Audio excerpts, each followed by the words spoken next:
বিসমিল্লাহির রহমানির রাহিম। আসসালামু আলাইকুম। সকলকে আমার রান্নাঘরে স্বাগত জানাচ্ছি। আজকে আমার রান্নাঘরে নিয়ে এসেছি মিষ্টি কুমড়া ভাজা। এই মিষ্টি কুমড়া ভাজা আমি অনেকবার দেখেছি, কিন্তু কখনো করে খাওয়া হয়নি, তাই আজকে করেই নিলাম। চলুন দেখি কিভাবে করলাম এই মিষ্টি কুমড়া ভাজা।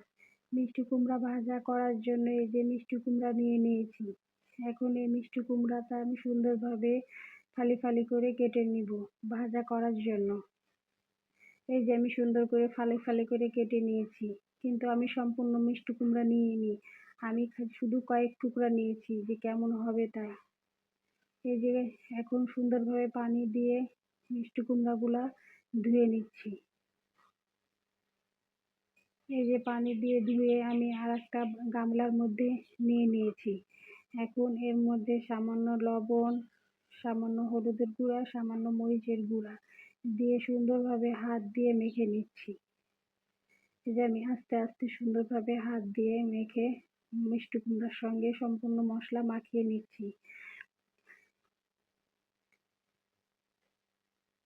এই যে মাখানো হয়ে গেছে, এখন সাইড করে রেখে দিলাম। এখন চুলায় কড়াই বসিয়ে কড়াইয়ের মধ্যে আমি তেল দিয়ে দিলাম। তেল দিয়ে আমি এই যে সামান্য পেঁয়াজ ভেজে নিব বেরেস্তা করার জন্য, যাতে মিষ্টি কুমড়া ভাজা করার পরে এগুলো ওপর থেকে দিতে পারি। পেঁয়াজ বেরেস্তা মিষ্টি কুমড়া ভাজার সঙ্গে খেতে খুব ভালোই লেগেছে। সুন্দরভাবে আমি পেঁয়াজ বেরেস্তা করে নিচ্ছি। এই যে দেখেন বাদামি কালার করে আমার ভাজা হয়েই গেছে। এখন আমি এগুলো সুন্দরভাবে একটা বাটিতে উঠিয়ে নিব। এই যে সম্পূর্ণ পেঁয়াজ উঠিয়ে নিয়ে এখন আমি ওই তেলের মধ্যে মিষ্টি কুমড়াগুলা দিয়ে দিচ্ছি।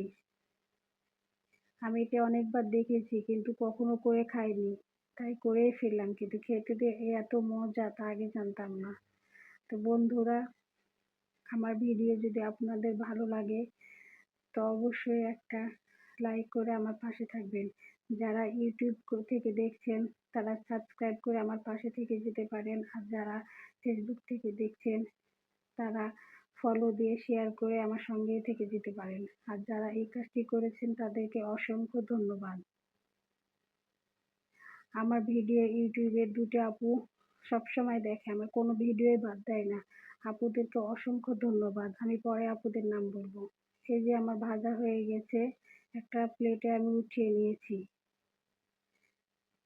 দিয়ে এখন ওই যে ভেজে রাখা পেঁয়াজগুলো সুন্দর করে আমি উপর থেকে সাজিয়ে দিচ্ছি। খেতে আরো মজা হয়েছিল। এই যে পেঁয়াজ দিয়ে আমি সুন্দরভাবে ডেকোরেশন করে নিয়েছি। ধন্যবাদ বন্ধুরা।